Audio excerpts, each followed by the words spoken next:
আরণ্যক প্রথম পর্ব।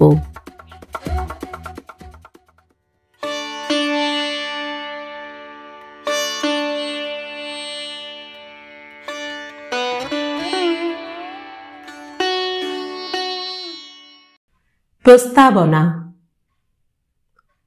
সমস্ত দিন আপিসের হাড়ভাঙা খাটুনির পর গড়ের মাঠে ফোর্টের কাজ ঘেঁষিয়া বসিয়াছিলাম। নিকটেই একটা বাদাম গাছ। চুপ করিয়া খানিকটা বসিয়া বাদাম গাছের সামনে ফোর্টের পরিখার ঢেউ খেলানো জমিটা দেখিয়া হঠাৎ মনে হইল লবটুলিয়ার উত্তর সীমানায় সরস্বতী কুণ্ডের ধারে সন্ধ্যাবেলায় বসিয়া আছি।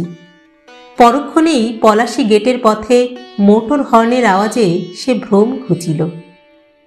অনেক দিনের কথা হইলেও কালকার বলিয়া মনে হয়।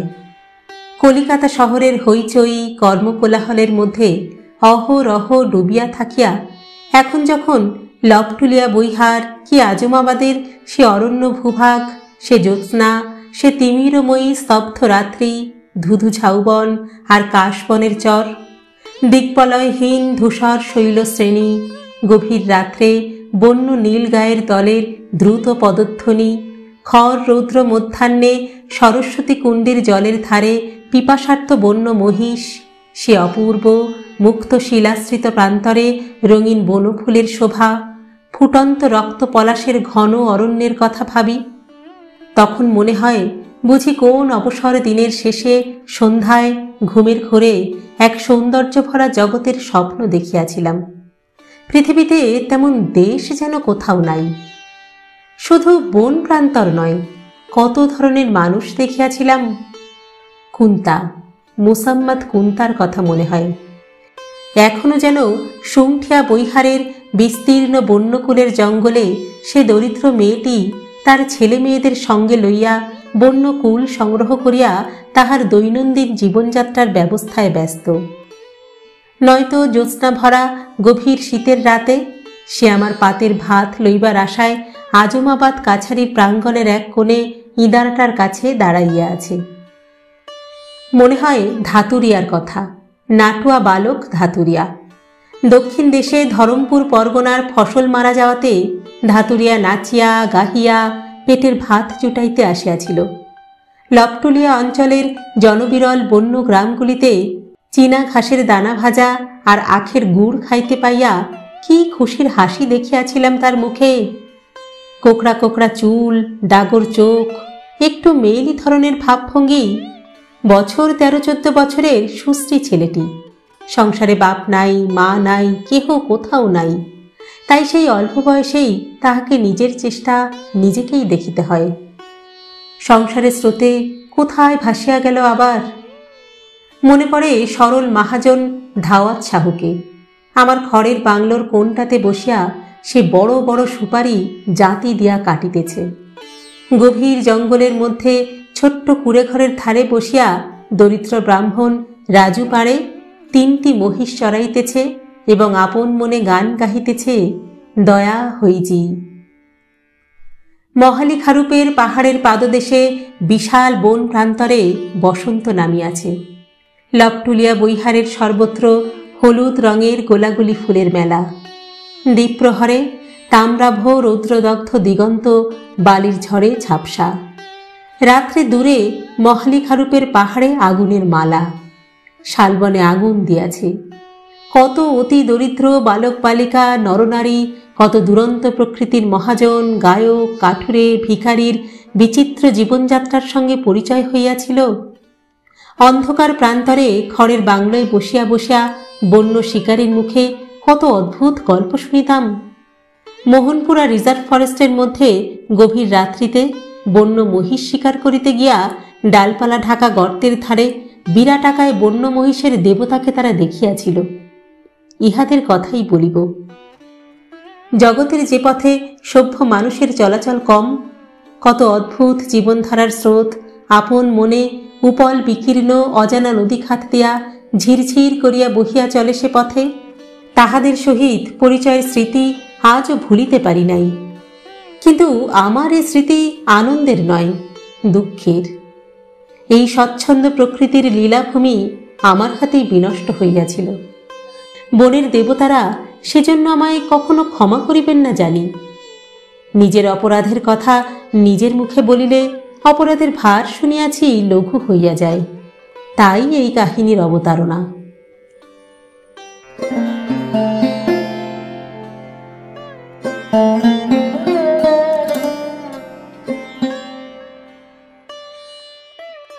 প্রথম পরিচ্ছেদ। 15-16 বছর আগেকার কথা। বিএ পাশ করিয়া কলিকাতায় বসিয়া আছি। বহু জায়গায় ঘুরিয়াও চাকুরি মিলিল না। সরস্বতী পূজার দিন। মেসে অনেক দিন ধরিয়া আছি, তাই নিতান্ত তাড়াইয়া দেয় না, কিন্তু তাগাদার উপর তাগাদা দিয়া মেসের ম্যানেজার একেবারে অস্থির করিয়া তুলিয়াছে। মেসে প্রতিমা গড়াইয়া পূজা হইতেছে, ধুমধামও মন্দ নয়। সকালে উঠিয়া ভাবিতেছি আজ সব বন্ধ। দু একটা জায়গায় একটু আশা দেয়া ছিল, তা আজ আর কোথাও যাওয়া কোনো কাজের হইবে না, বরং তার চেয়ে ঘুরিয়া ঘুরিয়া ঠাকুর দেখিয়া বেড়াই। মেসের চাকর জগন্নাথ এমন সময় এক টুকরো কাগজ হাতে দিয়া গেল। পড়িয়া দেখিলাম ম্যানেজারের লেখা তাগেদার চিঠি। মেসে আজ পূজা উপলক্ষে ভালো খাওয়া দাওয়ার ব্যবস্থা হইয়াছে। আমার কাছে 2 মাসের টাকা বাকি। আমি যেন চাকরের হাতে অন্তত 10টি টাকা দিই। অন্যতা কাল হইতে খাওয়ার জন্য আমাকে অন্যত্র ব্যবস্থা দেখিতে হইবে। কথাটা খুব ন্যায্য বটে, কিন্তু আমার সম্বল মোটে 2টি টাকা আর কয়েক আনা পয়সা। কোনো জবাব না দিয়াই মেস হইতে বাহির হইলাম। পাড়ার নানা স্থানে পূজার বাজনা বাজিতেছে। ছেলেমেয়েরা গলির মোড়ে দাঁড়াইয়া গোলমাল করিতেছে। অভয় ময়রার খাবারের দোকানে অনেক নতুন খাবার থালায় সাজানো। বড় রাস্তার উপরে কলেজ হোস্টেলের ফটকে নহবত বসিয়াছে। বাজার হইতে দলে দলে লোক ফুলের মালা ও পূজার উপকরণ কিনিয়া ফিরিতেছে। ভাবিলাম কোথায় যাওয়া যায়। আজ 1 বৎসরের উপর হইল জোড়াসাঁকো স্কুলের চাকুরি ছাড়িয়া দিয়া বসিয়া আছি, অথবা ঠিক বসিয়া নাই।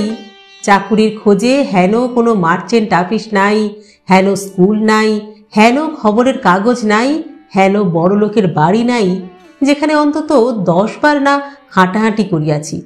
কিন্তু সকলেরই এক কথা, চাকুরি খালি নাই।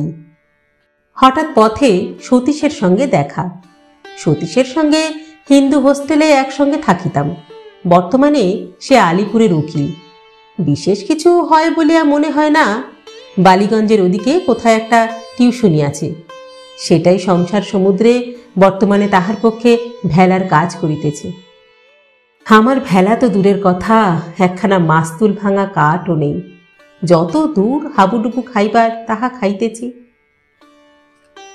সতীশকে দেখিয়া সে কথা আপাতত ভুলিয়া গেলাম। তাহার আর একটা কারণ। সতীশ বলিল, এই যে কোথায় চলেছ সত্যচরণ? হ্যাঁ, চলো হিন্দু হোস্টেলের ঠাকুর দেখে আসি, চলো আমাদের পুরনো জায়গাটা। আর ওবেলা বড় জলসা হবে, এসো। ওয়ার্ড 6-এর সেই অবিনাশকে মনে আছে? সেই যে ময়মনসিংহের কোন জমিদারের ছেলে, সে যে আজকাল বড় গায়ক, সে গান গাইবে। আমায় আবার একখানা কার্ড দিয়েছে, বুঝলে? তাদের এস্টেটের 2-একটা কাজকর্ম ওই মাঝে মাঝে করি কিনা। তা এসো, তোমায় দেখলে সে খুশি হবে। কলেজে পড়িবার সময় আজ 5-6 বছর আগে আমোদ পাইলে আর কিছু চাহিতাম না। এখনো মনের সে ভাব কাটে নাই দেখিলাম। হিন্দু হোস্টেলের ঠাকুর দেখিতে গিয়া সেখানে মধ্যাহ্ন ভোজনের নিমন্ত্রণ পাইলাম, কারণ আমাদের দেশের অনেক পরিচিত ছেলে সেখানে থাকে। তাহারা কিছুতেই আসিতে দিতে চাহিল না। বলিলাম, বিকেলে জলসা হবে, তা এখন কি, মেস থেকে খেয়ে আসবো এখন। তাহারা সে কথায় কর্ণপাত করিল না। তবে কর্ণপাত করিলে আমাকে সরস্বতী পুজোর দিনটা উপবাসে কাটাইতে হইত। ম্যানেজারের অমন কড়া চিঠির পরে আমি গিয়া মেসের লুচি পায়েসের ভোজ খাইতে পারিতাম না, যখন একটা টাকাও দিই নাই। বেশ হইল। পেট ভরিয়া নিমন্ত্রণ খাইয়া বৈকালে জলসার আসরে গিয়া বসিলাম। আবার 3 বৎসর পূর্বের ছাত্র জীবনের উল্লাস ফিরিয়া পাইলাম। কে মনে রাখে যে চাকুরি পাইলাম কি না পাইলাম, মেসের ম্যানেজার মুখ হাড়ি করিয়া বসিয়া আছে কি না আছে। ঠুংরি ও কীর্তনের সমুদ্রে তলাইয়া গিয়া ভুলিয়া গেলাম যে দেনা মিটাইতে না পারিলে কাল হইতে বায়ু ভক্ষণের ব্যবস্থা হইবে। জলসা যখন ভাঙিল তখন রাত 11টা। অবিনাশের সঙ্গে আলাপ হইল। হিন্দু হোস্টেলে থাকিবার সময় সে আর আমি ডিবেটিং ক্লাবের চাই ছিলাম। একবার স্যার গুরুদাস বন্দ্যোপাধ্যায়কে আমরা সভাপতি করিয়াছিলাম। বিষয় ছিল স্কুল কলেজে বাধ্যতামূলক ধর্মশিক্ষা প্রবর্তন করা উচিত। অবিনাশ প্রস্তাবকর্তা আর আমি প্রতিবাদী পক্ষের নায়ক। উভয় পক্ষের তুমুল তর্কের পর সভাপতি আমাদের পক্ষে মত দিলেন। সেই হইতে অবিনাশের সঙ্গে খুব বন্ধুত্ব হইয়া গেল।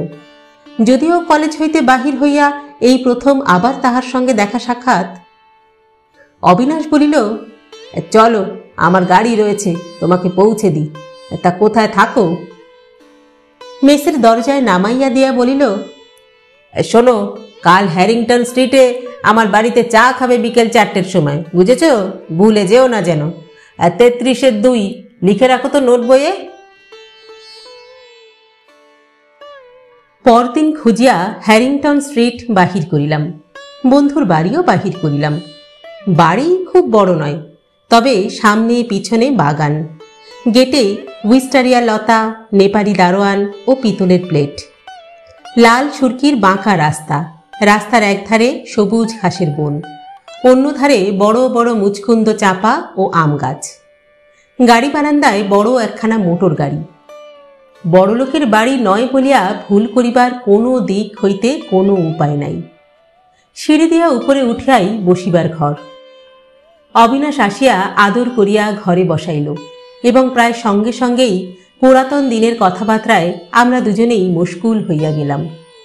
অবিনাশের বাবা ময়মনসিংহের একজন বড় জমিদার, কিন্তু সম্প্রতি কলকাতার বাড়িতে তাহারা কেহই নাই। অবিনাশের এক ভগ্নীর বিবাহ উপলক্ষে গত অগ্রহায়ণ মাসে দেশে গিয়াছিলেন, এখনো কেহই আসেন নাই। এ কথা ও কথার পর অবিনাশ বলিল, তা এখন কি করছো সত্য? বলিলাম, জোড়াসাঁকো স্কুলে মাস্টারি করতুম, সম্প্রতি বসেই আছি একরকম। ভাবছি মাস্টারি আর করব না, দেখছি অন্য কোনো দিকে যদি 2-1 জায়গায় আশাও পেয়েছি। আশা পাওয়ার কথা সত্য নয়, কিন্তু অবিনাশ বড় লোকের ছেলে, মস্ত বড় এস্টেট ওদের, তাহার কাছে চাকুরির উমেদারি করিতেছি এটা না দেখায়, তাই কথাটা বলিলাম। অবিনাশ একটুখানি ভাবিয়া বলিল, তোমার মতো একজন উপযুক্ত লোকের চাকুরি পেতে বেশি দেরি হবে না অবশ্যই, তবে আমার একটা কথা আছে। তুমি তো আইনও পড়েছিলে না? বলিলাম, পাশও করেছি, কিন্তু ওকালতি করিবার মতিগতি নেই। অবিনাশ বলিল, আমাদের একটা জঙ্গল মহল আছে পূর্ণিয়া জেলায়, বুঝলে, প্রায় 20-30 বিঘে জমি। আমাদের সেখানে নায়েব আছে, কিন্তু তার উপর বিশ্বাস করে অত বড় জমি বন্দোবস্তের ভার দেওয়া চলে না। আমরা একজন উপযুক্ত লোক খুঁজছি, তা তুমি যাবে? কান অনেক সময় মানুষকে প্রবঞ্চনা করে বলে জানিতাম। অবিনাশ বলে কি, যে চাকুরির খোঁজে আজ 1টি বছর কলিকাতার রাস্তা ঘাট চষিয়া বেড়াইতেছি, চায়ের নিমন্ত্রণে সম্পূর্ণ অযাচিতভাবে সেই চাকুরির প্রস্তাব আপনা হইতে সম্মুখে আসিয়া উপস্থিত হইল। তবু মান বজাইয়া রাখিতে হইবে। অত্যন্ত সংযমের সহিত মনের ভাব চাপিয়া উদাসীনের মতো বলিলাম, ও আচ্ছা, ভেবে বলবো। কাল আছো তো? অবিনাশ খুব খোলাখুলি ও দিলদুলিয়া মেজাজের মানুষ। বলিল, আরে ভাবা ভাবি রেখে দাও, আমি বাবাকে আজই পত্র লিখতে বসছি। আমরা একজন বিশ্বাসী লোক খুঁজছি, বুঝলে। জমিদারির ঘুণ কর্মচারী আমরা চাইনি, কারণ তারা প্রায় চোর। তোমার মতো শিক্ষিত ও বুদ্ধিমান লোকের সেখানে দরকার। জঙ্গল মহাল আমরা নতুন প্রজার সঙ্গে বন্দোবস্ত করব। 30 বিঘের জঙ্গল, অত দায়িত্বপূর্ণ কাজ কি আর যার তার হাতে ছেড়ে দেওয়া যায়?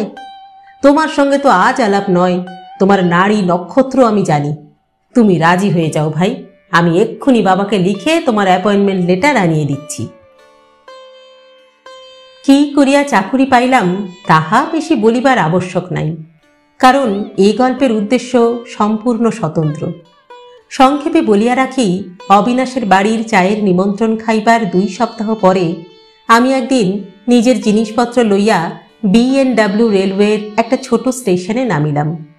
শীতের বৈকাল, বিস্তীর্ণ প্রান্তরে ঘন ছায়া নামিয়াছে। দূরে বনশ্রেণীর মাথায় মাথায় অল্প অল্প কুয়াশা জমিয়াছে। রেল লাইনের দুধারে মটর ক্ষেত। শীতল সান্ধ্য বাতাসে তাজা মটর শাকের স্নিগ্ধ সুগন্ধে কেমন মনে হইল যে জীবন আরম্ভ করিতে যাইতেছি তাহা বড় নির্জন হইবে। এই শীতের সন্ধ্যা যেমন নির্জন, যেমন এই উদার প্রান্তর আর ওই দূরের নীল বর্ণ বনশ্রেণী তেমনি। গরুর গাড়িতে প্রায় 15-16 ক্রোশ চলিলাম সারা রাত্রি ধরিয়া। ছইয়ের মধ্যে কলিকাতা হইতে আনিত কম্বল র্যাক ইত্যাদি শীতে জল হইয়া গেল।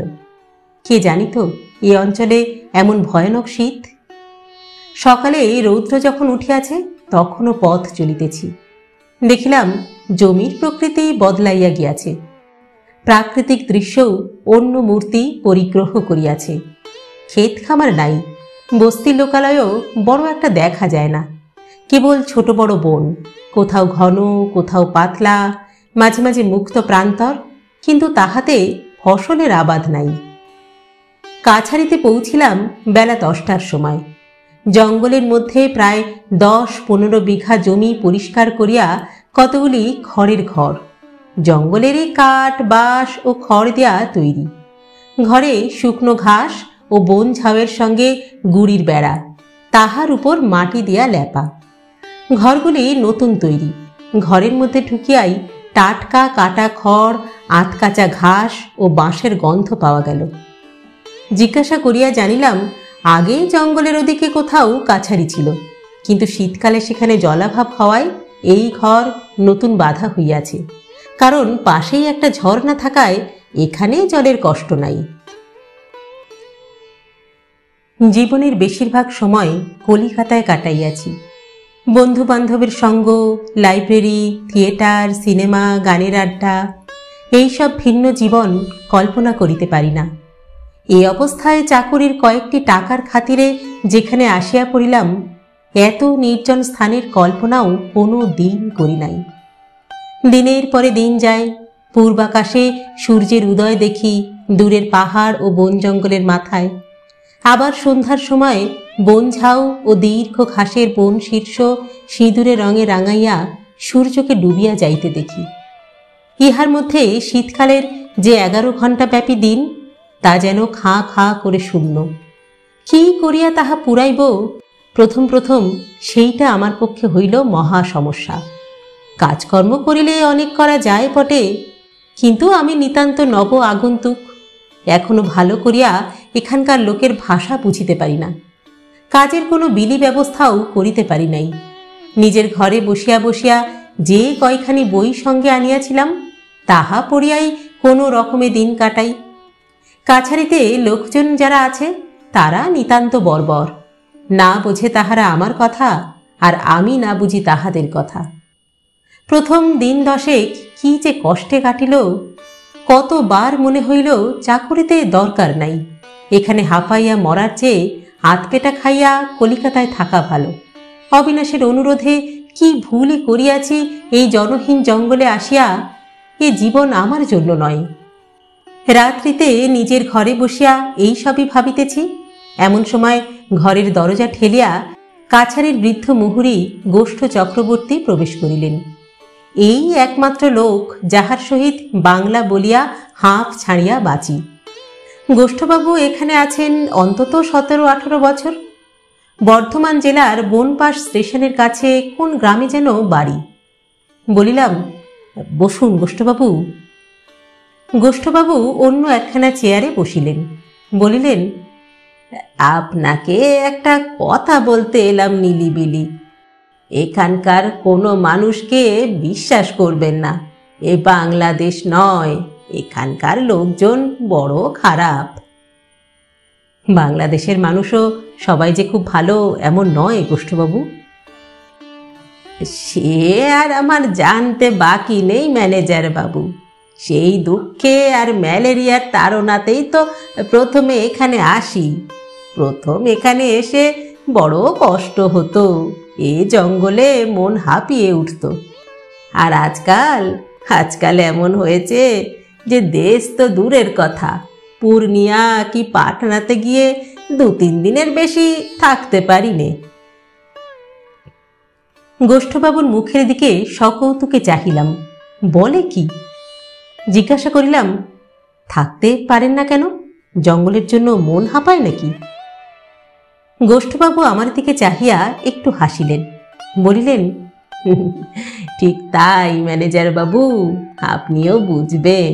নতুন এসেছেন কলকাতা থেকে, কলকাতার জন্য মন উড়ু উড়ু করছে, আর বয়সও আপনার কম। কিছুদিন এখানে থাকুন, তারপর দেখবেন। কি দেখব?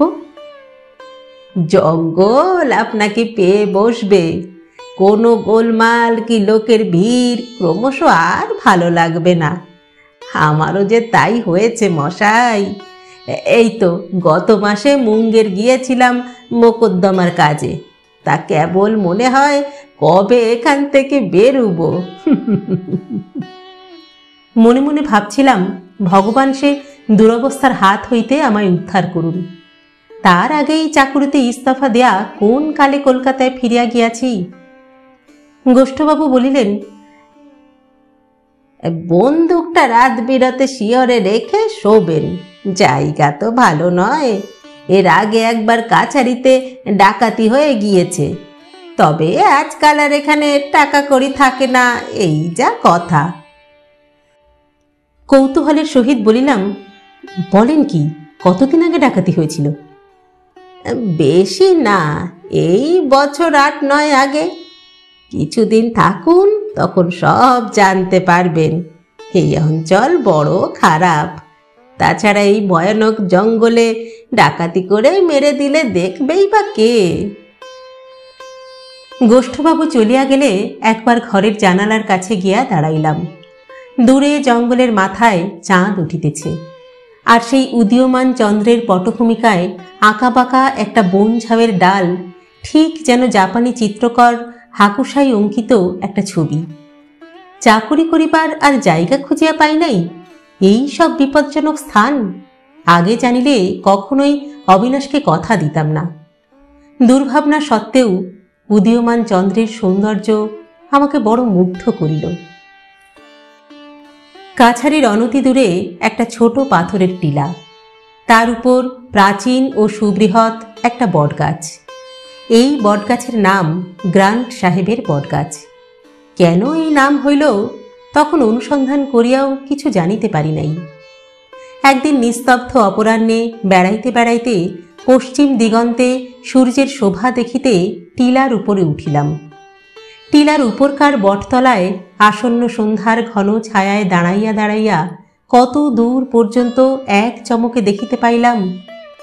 কলুটোলার মেজ, কপালিটোলার সেই ব্রিজের আড্ডাটি, গোলদিঘিতে আমার প্রিয় বেঞ্চখানা, প্রতিদিন এমন সময় যাহাতে বসিয়া কলেজ স্ট্রিটের বিরামহীন জনস্রোত ও বাস মোটরের ভিড় দেখিতাম। হঠাৎ যেন কত দূরে পড়িয়া রহিয়াছে মনে হইল তাহারা। মন হুহু করিয়া উঠিল। কোথায় আছি?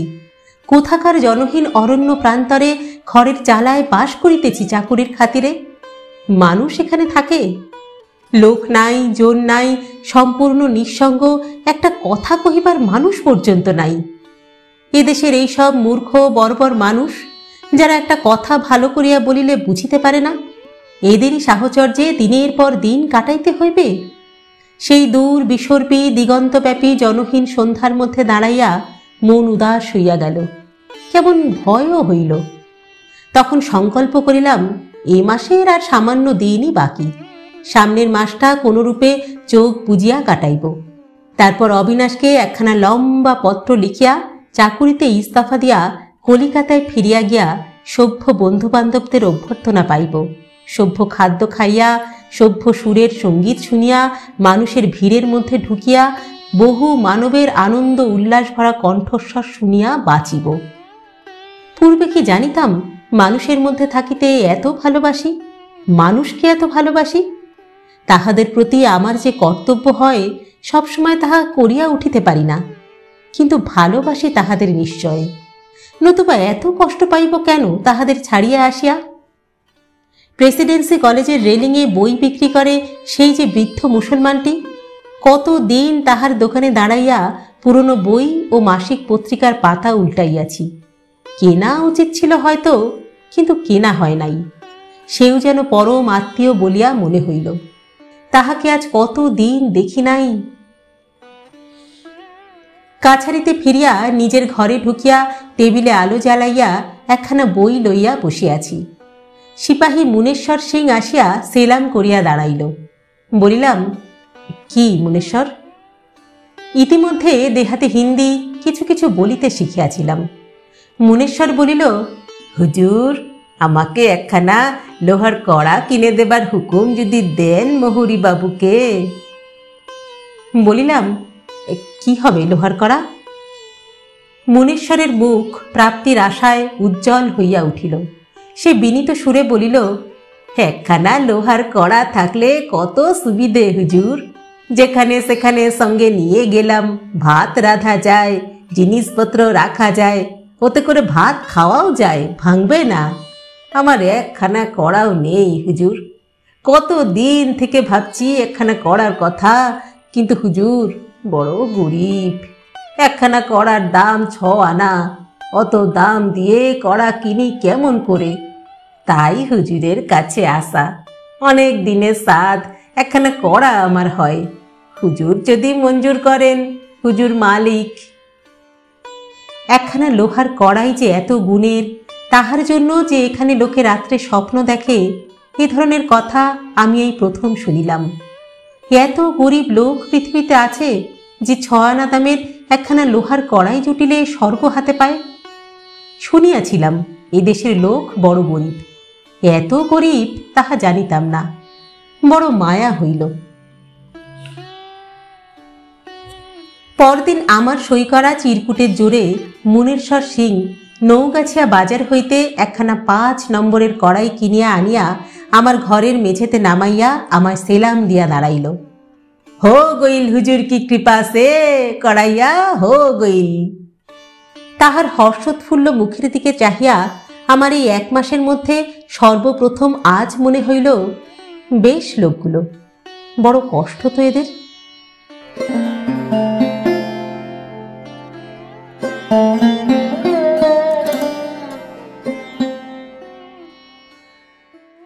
দ্বিতীয় পরিচ্ছেদ।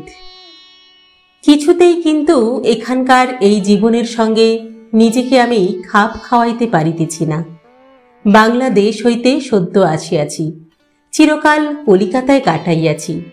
এই অরণ্যভূমির নির্জনতা যেন পাথরের মতো বুকে চাপিয়া আছে বলিয়া মনে হয়।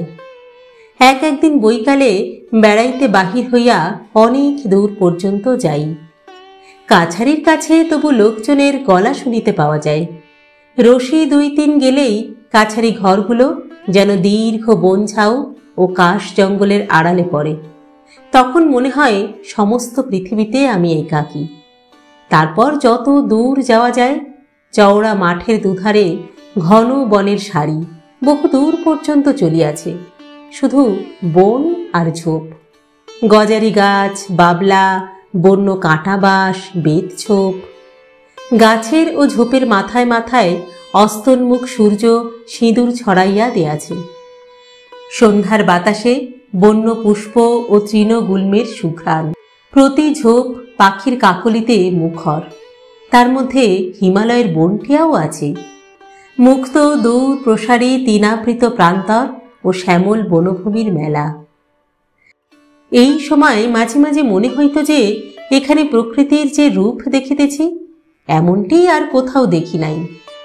যত দূর চোখ যায়, এ সব যেন আমার। আমি এখানে একমাত্র মানুষ। আমার নির্জনতা ভঙ্গ করিতে আসিবে না কেউ। মুক্ত আকাশতলে নিস্তব্ধ সন্ধ্যায় দূর দিগন্তের সীমারেখা পর্যন্ত মনকে ও কল্পনাকে প্রসারিত করিয়া দিই। কাছারি হইতে প্রায় 1 ক্রোশ দূরে একটা নাবাল জায়গা আছে। সেখানে ক্ষুদ্র কয়েকটি পাহাড়ি ঝর্ণা ঝিরঝির করিয়া বহিয়া যাইতেছে। তাহার দুপারে জলজ লিলির বন। কলিকাতার বাগানে ইহাকে বলে স্পাইডার লিলি। বন্য স্পাইডার লিলি কখনো দেখি নাই। জানিতামও না যে এমন নিভৃত ঝর্ণার উপল বিছানো তীরে ফুটন্ত লিলি ফুলের এত শোভা হয়, বা বাতাসে তাহারা এত মৃদু কোমল সুবাস বিস্তার করে। কতবার গিয়া এখানটিতে চুপ করিয়া বসিয়া আকাশ, সন্ধ্যা ও নির্জনতা উপভোগ করিয়াছি। মাঝে মাঝে ঘোড়ায় চড়িয়া বেড়াই। প্রথম প্রথম ভালো চড়িতে পারিতাম না, ক্রমে ভালোই শিখিয়াছি। আর শিখিয়াই বুঝিলাম জীবনে এত আনন্দ আর কিছুতেই নাই। যে কখনো এমন নির্জন আকাশতলে দিগন্তব্যাপী বন্য প্রান্তরে ইচ্ছামতো ঘোড়া ছুটাইয়া না বেড়াইয়াছে, তাহাকে বোঝানো যাইবে না যে সে কি আনন্দ। কাছারি হইতে 10-15 মাইল দূরবর্তী স্থানে সার্ভে পার্টি কাজ করিতেছে। প্রায়ই আজকাল সকালে এক পেয়ালা চা খাইয়া ঘোড়ার পিঠে জিন কষাইয়া সেই যে ঘোড়ায় উঠি, কোনোদিন ফিরি বৈকালে, কোনোদিন বা ফিরিবার পথে জঙ্গলের মাথার উপর নক্ষত্র ওঠে, বৃহস্পতি জলজল করে। জ্যোৎস্না রাত্রে বন পুষ্পের সুবাস জ্যোৎস্নার সহিত মেশে। শৃগালের রব প্রহর ঘোষণা করে। জঙ্গলের ঝিঝি পোকা দল বাঁধিয়া ডাকিতে থাকে। যে কাজে এখানে আসা তার জন্য অনেক চেষ্টা করা যাইতেছে। এত হাজার বিঘা জমি হঠাৎ বন্দোবস্ত হওয়া সোজা কথা নয় অবশ্য। আর একটা ব্যাপার এখানে আসিয়া জানিয়াছি। এই জমি আজ 30 বছর পূর্বে নদীগর্ভে সিকিস্তি হইয়া গিয়াছিল। 20 বৎসর হইল বাহির হইয়াছে। কিন্তু যাহারা পিতৃ পিতামহের জমি গঙ্গায় ভাঙিয়া যাওয়ার পর অন্যত্র উঠিয়া গিয়া বাস করিয়াছিল, সেই পুরাতন প্রজাতিগকে জমিদার এই সব জমিতে দখল দিতে চাহিতেছেন না। মোটা সেলামি ও বর্ধিত হারে খাজনার লোভে নূতন প্রজাদের সঙ্গেই বন্দোবস্ত করিতে চান।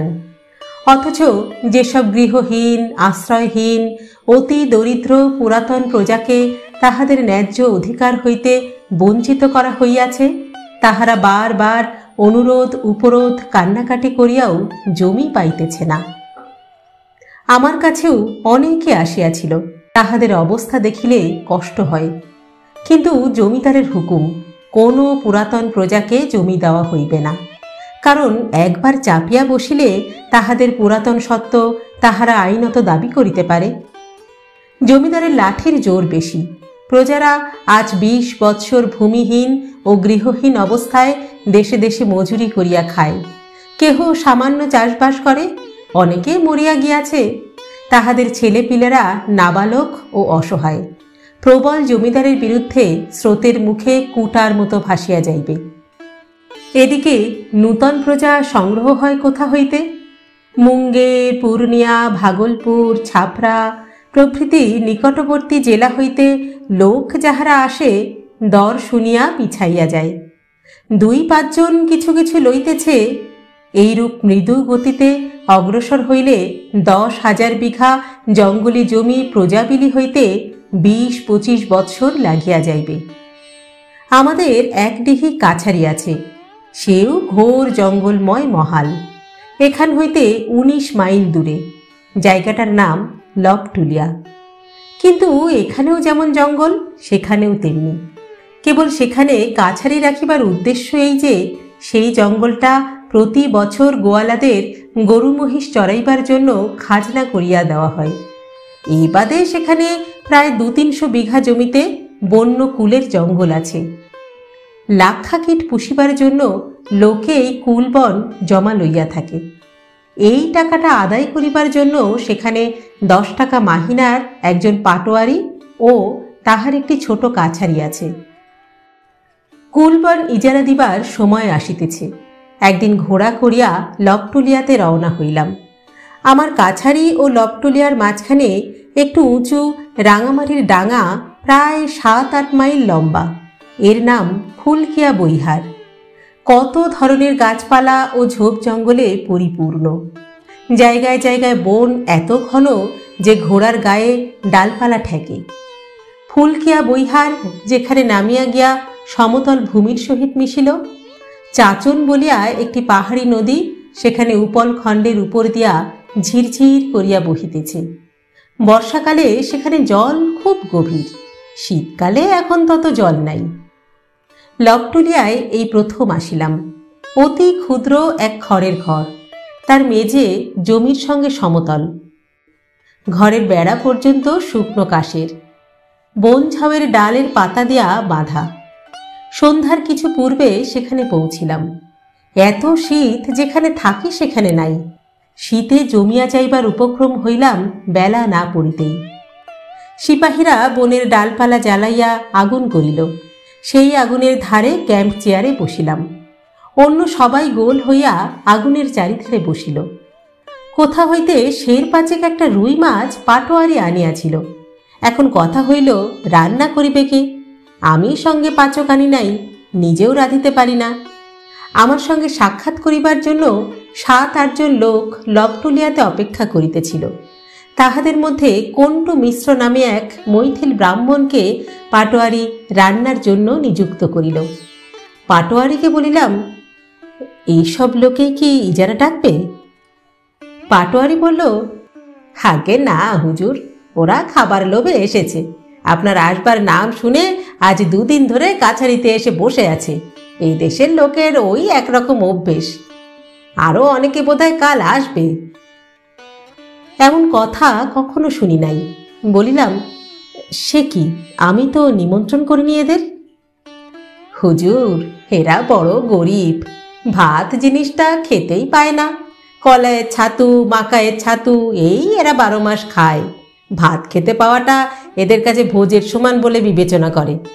আপনি আসছেন, ভাত খেতে পাবে এখানে, সেই লোভেই এসেছে সব। দেখুন না আরো কত আসে। বাংলাদেশের লোক বড় বেশি সভ্য হইয়া গিয়াছে ইহাদের তুলনায় মনে হইল। কেন জানি না এই অন্ন ভোজন লোলুপ সরল ব্যক্তিগুলিকে আমার সে রাত্রে এত ভালো লাগিল। আগুনের চারিধারে বসিয়া তাহারা নিজেদের মধ্যে গল্প করিতেছিল, আমি শুনিতেছিলাম। প্রথমে তাহারা আমার আগুনে বসিতে চাহে নাই, আমার প্রতি সম্মানসূচক দূরত্ব বজায় রাখিবার জন্য। আমি তাহাদের ডাকিয়া আনিলাম। কণ্টু মিশ্র কাছে বসিয়াই আসান কাঠের ডালপালা জ্বালাইয়া মাছ রাঁধিতেছে। ধুনা পোড়াইবার মতো সুগন্ধ বাহির হইতেছে ধোয়া হইতে। আগুনের কুণ্ডের বাহিরে গেলে মনে হয় যেন আকাশ হইতে বরফ পড়িতেছে, এত শীত। খাওয়া দাওয়া হইতে অনেক রাত হইয়া গেল। কাছারিতে যত লোক ছিল সকলেই খাইল। তারপর আবার আগুনের ধারে গোল হইয়া বসা গেল। শীতে মনে হইতেছিল শরীরের রক্ত পর্যন্ত জমিয়া যাইবে। ফাঁকা বলিয়াই শীত বোধহয় এত বেশি, কিংবা বোধহয় হিমালয়ে বেশি দূর নয় বলিয়া। আগুনের ধারে আমরা 7-8 জন লোক। সামনে ছোট ছোট 2খানি খড়ের ঘর।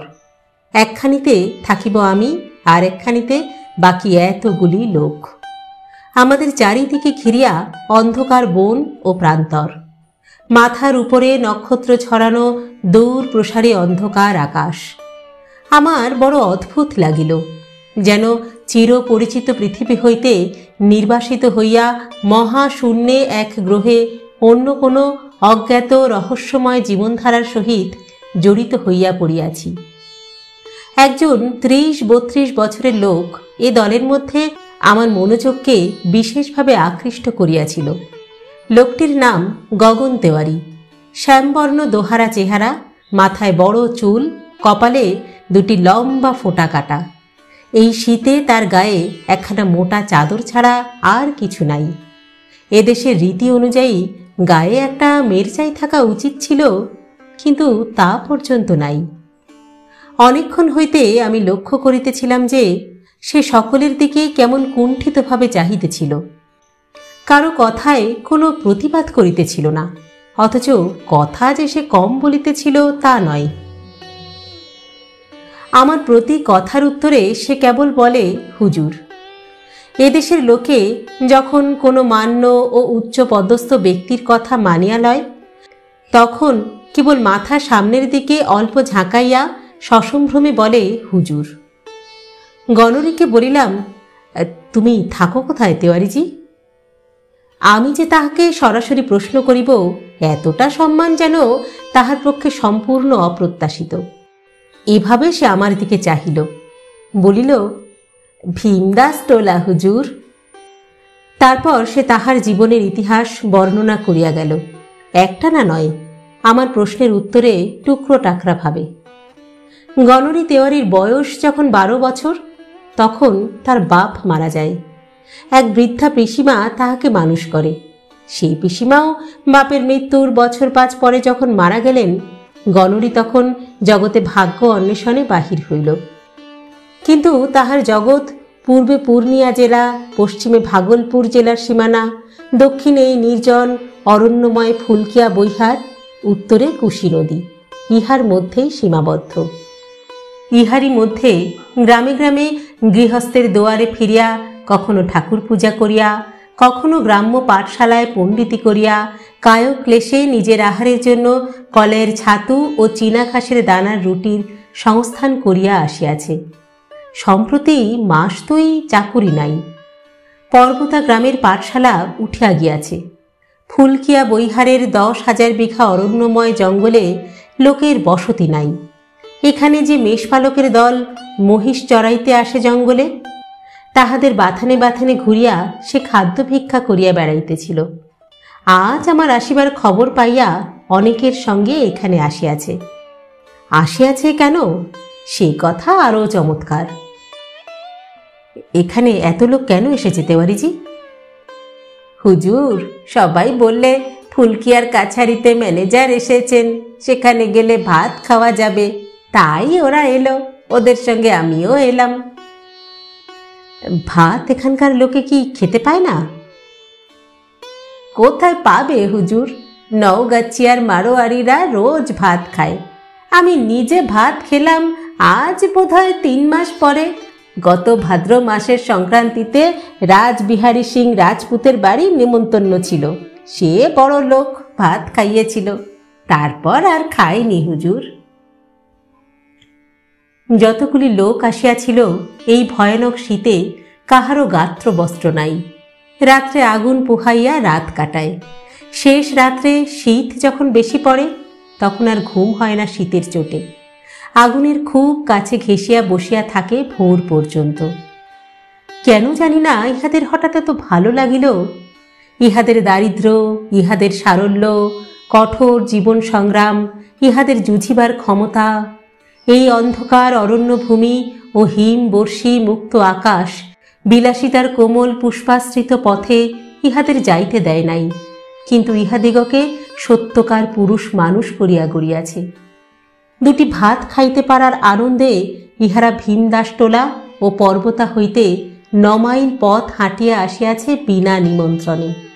তাহাদের মনের আনন্দ গ্রহণ করিবার শক্তি কত সতেজ ভাবিয়া বিস্মিত হইলাম। অনেক রাত্রে কিসের শব্দে ঘুম ভাঙিয়া গেল। শীতে মুখ বাহির করাও যেন কষ্টকর। এমন যে শীত এখানে তা না জানার দরুন উপযুক্ত গরম কাপড় ও লেপ তোষক আনি নাই। কলিকাতায় যে কম্বল গায়ে দিতাম সেখানেই আনিয়াছিলাম। শেষ রাত্রে শীতে সে যেন ঠান্ডা জল হইয়া যায় প্রতিদিন। যে পাশে ফিরিয়া শুইয়া থাকি, শরীরের গরমে সেদিকটা তবুও থাকে একরকম। অন্য কাঁধে পাশ ফিরিতে গিয়া দেখি বিছানা কনকন করিতেছে সে পাশে। মনে হয় যেন ঠান্ডা পুকুরের জলে পৌষ মাসের রাত্রে ডুব দিলাম। পাশেই জঙ্গলের মধ্যে কিসের যেন সম্মিলিত পদশব্দ, কাহারা যেন দৌড়াইতেছে। গাছপালা, শুকনো বন ঝাউয়ের গাছ মটমট শব্দে ভাঙিয়া ঊর্ধ্ব শ্বাসে দৌড়াইতেছে। কি ব্যাপারখানা বুঝিতে না পারিয়া সিপাহী বিষ্ণুরাম পাড়ে ও স্কুল মাস্টার গণরি তেওয়ারিকে ডাক দিলাম। তাহারা নিদ্রা জড়িত চক্ষে উঠিয়া বসিল। কাছারির মেঝেতে যে আগুন জ্বালা হইয়াছিল, তাহারই শেষ দীপ্তিটুকুতেই ওদের মুখে আলস্য, সম্ভ্রম ও নিদ্রালুতার ভাব ফুটিয়া উঠিল। গণরি তেওয়ারি কান পাতিয়া একটু শুনিয়াই বলিল, কিছু না হুজুর, নীল গায়ের জেরা দৌড়চ্ছে জঙ্গলে। কথা শেষ না করিয়াই সে নিশ্চিন্ত মনে পাশ ফিরিয়া শুইতে যাইতেছিল। জিজ্ঞাসা করিলাম, নীল গায়ের দলের হঠাৎ এত রাত্রে অমন দৌড়বার কারণ কি? বিষ্ণুরাম পাড়ে আশ্বাস দিবার সুরে বলিল, হয়তো কোনো জানোয়ারের তাড়া খেয়ে থাকবে হুজুর, এছাড়া আর কি। কি জানোয়ার? কি আর জানোয়ার হুজুর, জঙ্গলের জানোয়ার, শের হতে পারে, নয়তো ভালু। যেই ঘরে শুইয়া আছি নিজের অজ্ঞাত স্বরে তাহার কাশ ডাসায় বাঁধা আগরের দিকে নজর পড়িল। সে আগরও এত হালকা যে বাহির হইতে একটা কুকুরে ঠেলা মারিলেও তাহা ঘরের মধ্যে উল্টাইয়া পড়ে। এমন অবস্থায় ঘরের সামনেই জঙ্গলে নিস্তব্ধ নিশীথ রাত্রে বাঘ বা ভাল্লুকে বন্য নীলগায়ের দল তাড়া করিয়া লইয়া চলিয়াছে, এই সংবাদটিতে যে বিশেষ আশ্বস্ত হইলাম না তাহা বলাই বাহুল্য। একটু পরেই ভোর হইয়া গেল। দিন যতই যাইতে লাগিল জঙ্গলের মোহ ততই আমাকে ক্রমে পাইয়া বসিল। এর নির্জনতা ও অপরাহ্নের সিঁদুর ছড়ানো বন ঝাউয়ের জঙ্গলের কি আকর্ষণ আছে বলিতে পারি না। আজকাল ক্রমশ মনে হয় এই দিগন্তব্যাপী বিশাল বন প্রান্তর ছাড়িয়া, ইহার রোদে পোড়া মাটির তাজা সুগন্ধ, এই স্বাধীনতা, এই মুক্তি ছাড়িয়া কলিকাতার গোলমালের মধ্যে আর ফিরিতে পারিব না। এ মনের ভাব একদিনে হয় নাই। কত রূপে কত সাজেই যে বন্য প্রকৃতি আমার মুগ্ধ অনভ্যস্ত দৃষ্টির সম্মুখে আসিয়া আমাকে ভুলাইল।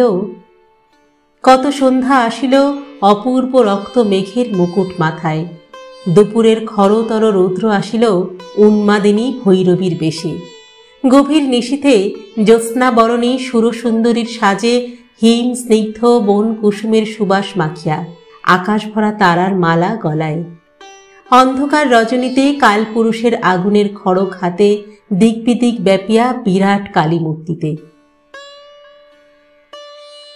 একদিনের কথা জীবনে কখনো ভুলিব না।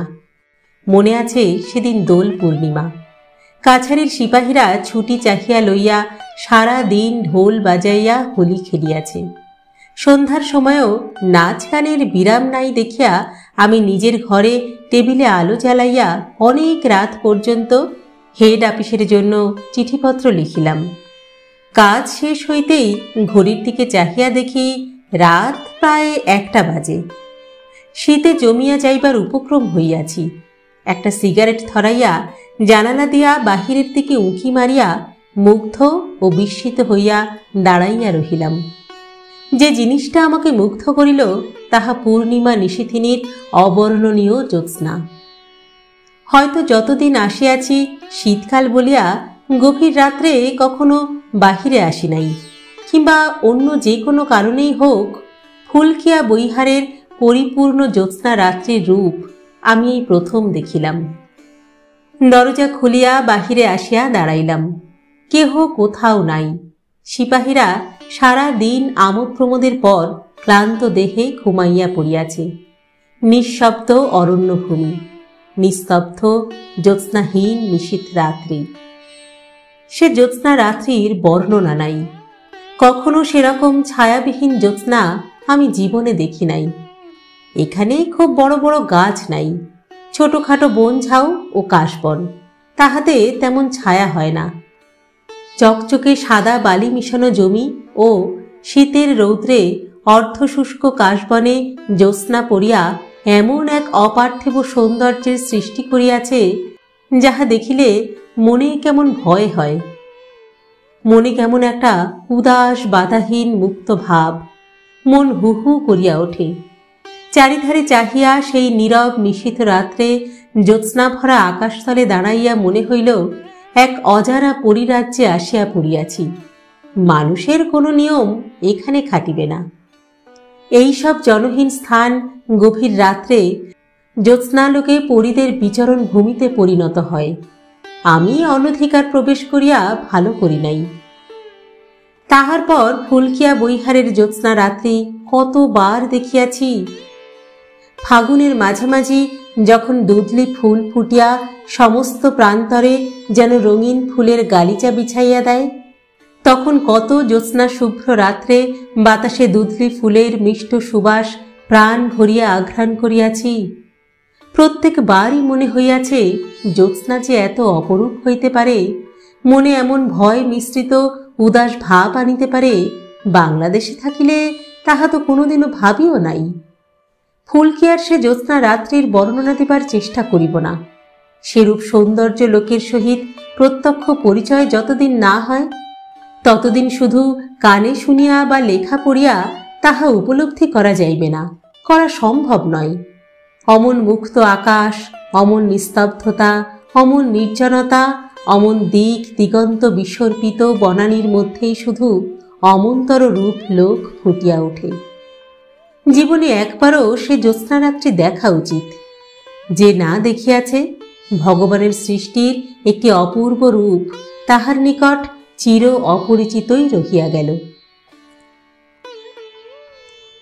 একদিন দিহি আজমাবাদের সার্ভে ক্যাম্প হইতে ফিরিবার সময় সন্ধ্যার মুখে বনের মধ্যে পথ হারাইয়া ফেলিলাম। বনের ভূমি সর্বত্র সমতল নয়, কোথাও উঁচু জঙ্গলাবৃত বালিয়ারি টিলা, তারপরেই দুটি টিলার মধ্যবর্তী ছোটখাটো উপত্যকা। জঙ্গলের কোথাও কোনো বিরাম নাই। টিলার মাথায় উঠিয়া চারিদিকে চাহিয়া দেখিলাম, যদি কোনো দিকে কাছারির মহাবীরের ধ্বজার আলো দেখা যায়। কোনো দিকে আলোর চিহ্ন নাই, শুধু উঁচু নিচু টিলা ও বন ঝাউ আর কাশবন, মাঝে মাঝে শাল ও আসান গাছের বনও আছে। 2 ঘণ্টা ঘুরিয়াও যখন জঙ্গলের কুল কিনারা পাইলাম না, তখন হঠাৎ মনে পড়িল, নক্ষত্র দেখিয়া দিক ঠিক করি না কেন? গ্রীষ্মকাল, কালপুরুষ দেখি প্রায় মাথার উপর রহিয়াছে। বুঝিতে পারিলাম না কোন দিক হইতে আসিয়া কালপুরুষ মাথার উপর উঠিয়াছে। সপ্তর্ষিমণ্ডল খুঁজিয়া পাইলাম না, সুতরাং নক্ষত্রের সাহায্যে দিক নিরূপণের আশা পরিত্যাগ করিয়া ঘোড়াকে ইচ্ছা মতো ছাড়িয়া দিলাম। মাইল 2 গিয়া জঙ্গলের মধ্যে একটা আলো দেখা গেল। আলো লক্ষ্য করিয়া সেখানে উপস্থিত হইয়া দেখিলাম, জঙ্গলের মধ্যে 20 বর্গহাত আন্দাজ পরিষ্কার স্থানে একটা খুব নিচু ঘাসের খুপড়ি। কুড়ের সামনে গ্রীষ্মের দিনেও আগুন জ্বালানো। আগুনের নিকট হইতে একটু দূরে একটা লোক বসিয়া কি যেন করিতেছে। আমার ঘোড়ার পায়ের শব্দ শুনিয়া লোকটি চমকিয়া উঠিয়া দাঁড়াইয়া বলিল, কে? তারপরেই আমাকে চিনিতে পারিয়া তাড়াতাড়ি আমার কাছে আসিল ও আমাকে খুব খাতির করিয়া ঘোড়া হইতে নামাইল। পরিশ্রান্ত হইয়াছিলাম, প্রায় 6 ঘণ্টা আছি ঘোড়ার উপর, কারণ সার্ভে ক্যাম্পেও আমিনের পিছু পিছু ঘোড়ায় টো টো করিয়া জঙ্গলের মধ্যে ঘুরিয়াছি। লোকটার প্রদত্ত একটা ঘাসের চাটাইয়ের উপর বসিলাম। জিজ্ঞাসা করিলাম, তোমার নাম কি? লোকটা বলিল, গনু মাহাতো হুজুর, জাতি গাঙ্গোতা। এ অঞ্চলে গাঙ্গোতা জাতির উপজীবিকা চাষবাস ও পশুপালন, তাহা আমি এতদিনে জানিয়াছিলাম। কিন্তু এই লোকটা এই জনহীন গভীর বনের মধ্যে একা কি করে? বলিলাম, তুমি এখানে কি করো? তোমার বাড়ি কোথায়? হুজুর, মহিষ চড়াই। আমার ঘর এখান থেকে 10 ক্রোশ উত্তরে ধরমপুর, লক্ষ্মণিয়া টোলা। নিজের মহিষ কতগুলি আছে? লোকটা গর্বের সুরে বলিল, 5টা মহিষ আছে হুজুর। 5টা মহিষ? দস্তুর মতো অবাক হইলাম। 10 ক্রোশ দূরের গ্রাম হইতে 5টা মহিষ সম্বল করিয়া লোকটা এই বিজন বনের মধ্যে মহিষচুরির খাজনা দিয়া একটা খুপড়ি বাঁধিয়া মহিষ চড়ায়। দিনের পর দিন, মাসের পর মাস এই ছোট্ট খুপড়িটাতে কি করিয়া সময় কাটায়? কলকাতা হইতে নতুন আসিয়াছি। শহরের থিয়েটার বায়োস্কোপে লালিত যুবক আমি, বুঝিতে পারিলাম না। কিন্তু এদেশের অভিজ্ঞতা আরও বেশি হইলে বুঝিয়াছিলাম যে কেন গনু মাহাতো ওভাবে থাকে। তাহার আর কোনো কারণ নাই ইহা ছাড়া যে গনু মাহাতোর জীবনের ধারণাই এইরূপ। যখন তাহার 5টা মহিষ, তখন তাহাদের চড়াইতে হইবে, এবং যখন চড়াইতে হইবে তখন জঙ্গলের মধ্যে কুঁড়ে বাঁধিয়া একা থাকিতেই হইবে। এ অত্যন্ত সাধারণ কথা, ইহার মধ্যে আশ্চর্য হইবার কি আছে?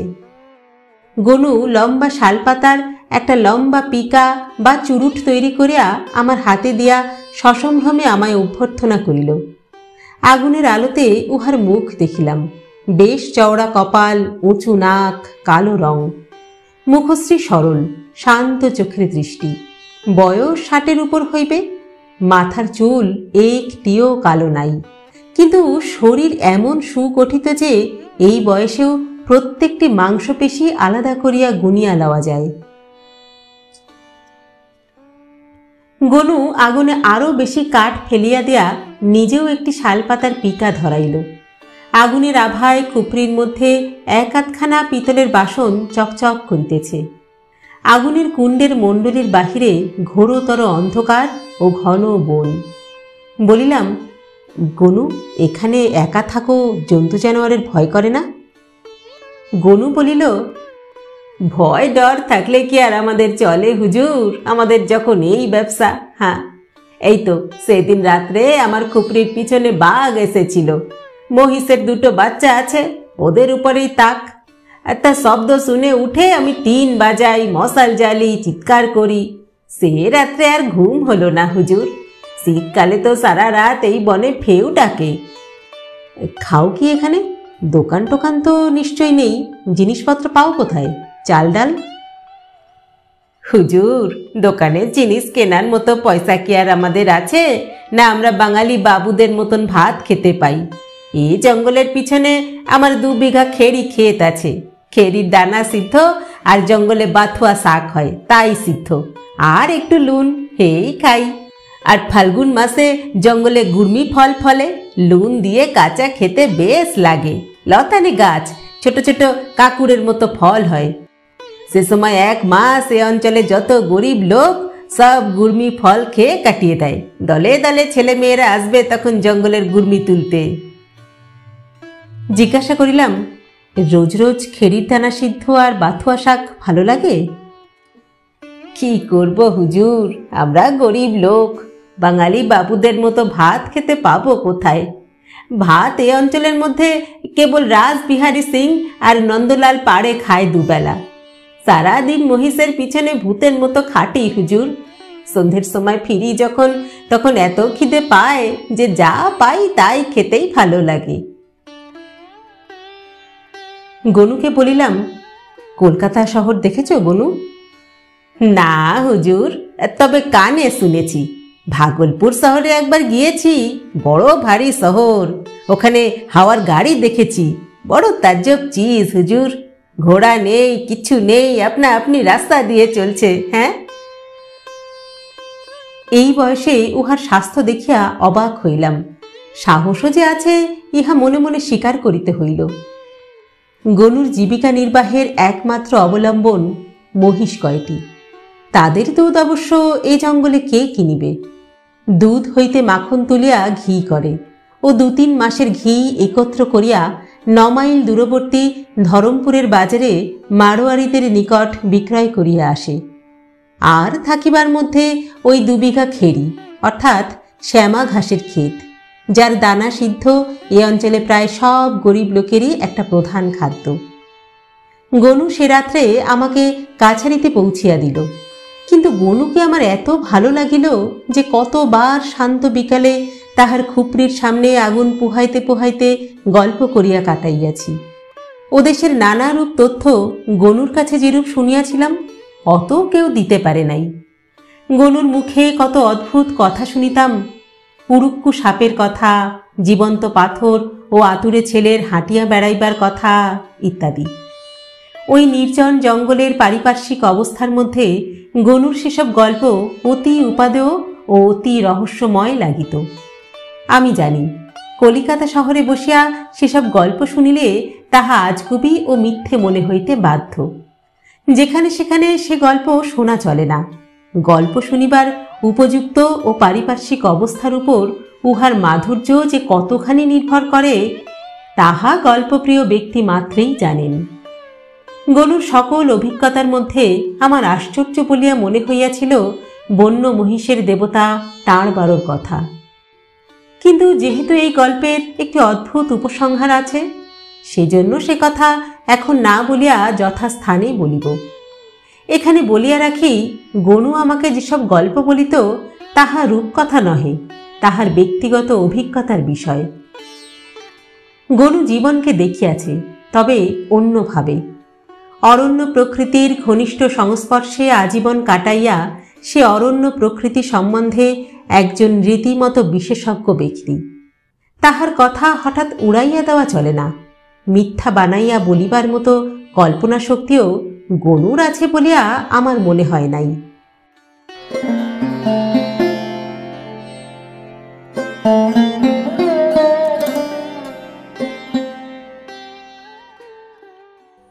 শেষ হল বিভূতিভূষণ বন্দ্যোপাধ্যায়ের আরণ্যক। আজ পড়লাম প্রথম পর্ব।